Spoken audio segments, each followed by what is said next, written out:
Maldito kalibot, parang wala kang pera. Di mo alam galit na sila sa'yo. May pera ka naman, bakit ka nagpapalibre? Ang kaibigan nating kupal, may trabaho naman, palaging kwento. Bulsa ay walang laman. Palibre, palibre, yung salita mo nakakasawa na, parang wala kang respeto. Hindi ka naman inimbita, bigla ka na lang sumulpot, tapos di ka mag-aambag. Di ka naman nag-effort. Palibre, palibre, palibre, yung salita mo nakakasawa na, parang wala kang respeto. Hindi ka naman inimbita, bigla ka na lang sumulpot, tapos di ka mag-aambag.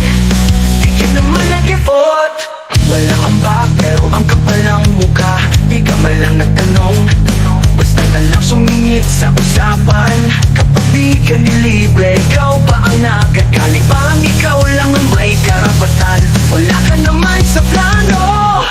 Palibre, palibre, yung salita mo nakakasawa na, parang wala kang respeto.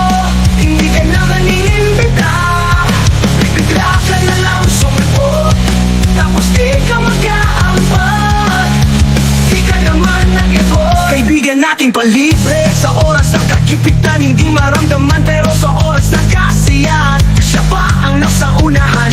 Pagdating sa bayaran, yung nawawala sa usapan, makikita mo na lang sa kanyang tahanan, nagtutulog-tulugan.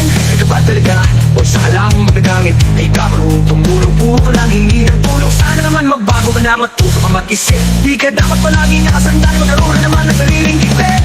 Palibre, palibre, yung salita mo nakakasawa na,